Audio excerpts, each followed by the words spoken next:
কৃপণ কবিগুরু রবীন্দ্রনাথ ঠাকুর।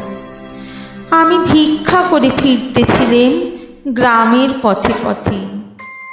তুমি তখন চলেছিলে তোমার স্বর্ণরথে।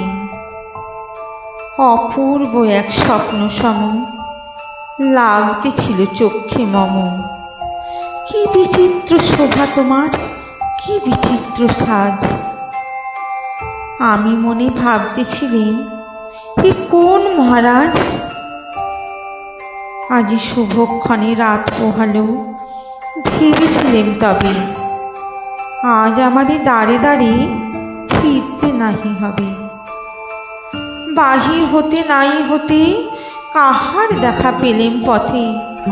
চলিতে রথ ধনধান্য ছড়াবে দুই ধারে।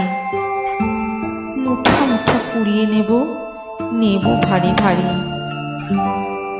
দেখি সহসা রথ থেমে গেল আমার কাছে এসে। আমার মুখ পানে চেয়ে নামলে তুমি হেসে।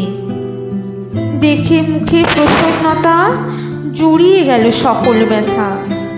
হেনকালে কিসের লাগি তুমি অকস্মাৎ।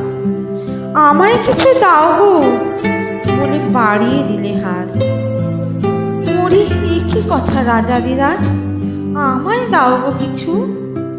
শুনে ক্ষণকালের তরে রইল মাথা নিচু। তোমার কি বা অভাব আছে ভিখারি ভিক্ষুকের কাছে। এ কেবল কৌতুকের বশে আমায় প্রবঞ্চনা।